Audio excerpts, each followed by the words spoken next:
I charged my wife's old phone out of curiosity, and I wasn't ready for what I found. We had been married for 7 years. I'm 35, a high school teacher in Portland, Oregon.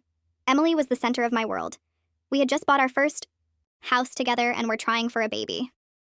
Life felt good. Stable. Her old iPhone had been sitting in a drawer for almost a year after she got a new one. One quiet Saturday afternoon while she was at her sister's, I plugged it in out of boredom. I didn't expect to find anything. I just wanted to see old photos of us. The phone still had her old iCloud logged in. The messages were from 3 years ago, right after we got married, hundreds of them, from a man named Ryan, her coworker. I miss you already. When are you leaving him? I can't stop thinking about last night. My hands started shaking as I scrolled. There were voice notes, pictures, hotel receipts. She had been seeing him for almost 2 years, while telling me she was working late or going to the gym. The worst message was dated just 2 weeks before our first anniversary. She wrote to him, "Sometimes I regret marrying Mark. He's safe, but he's boring. I feel more alive with you." I sat on the floor of our bedroom surrounded by the life we built together and felt everything crumble. When Emily came home that evening, I was sitting at the kitchen table with her.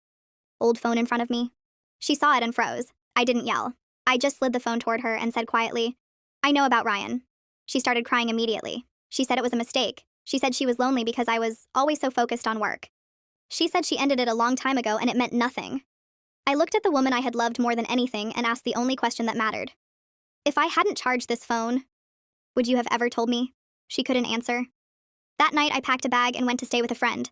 I filed for divorce 2 weeks later. It destroyed me for months. I questioned every memory, every "I love you," every future we had planned. But I also started healing. I kept the house. I went to therapy. I started running again. I reconnected with friends I had lost touch with while trying to be the perfect husband. 8 months later, Emily tried to come back. She said she had changed and realized what she lost. I looked at her and said, "You didn't just betray our marriage. You made me feel like I was never enough while I was giving you everything.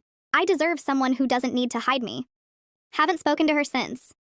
Today, I'm not angry anymore. I'm peaceful. I'm dating again. Slowly. I'm learning what it feels like to be chosen, not settled for. Sometimes curiosity doesn't just kill the cat. It saves you from a lifetime of living with a lie. Thanks for listening. If you've ever discovered a betrayal you never saw coming, drop it in the comments.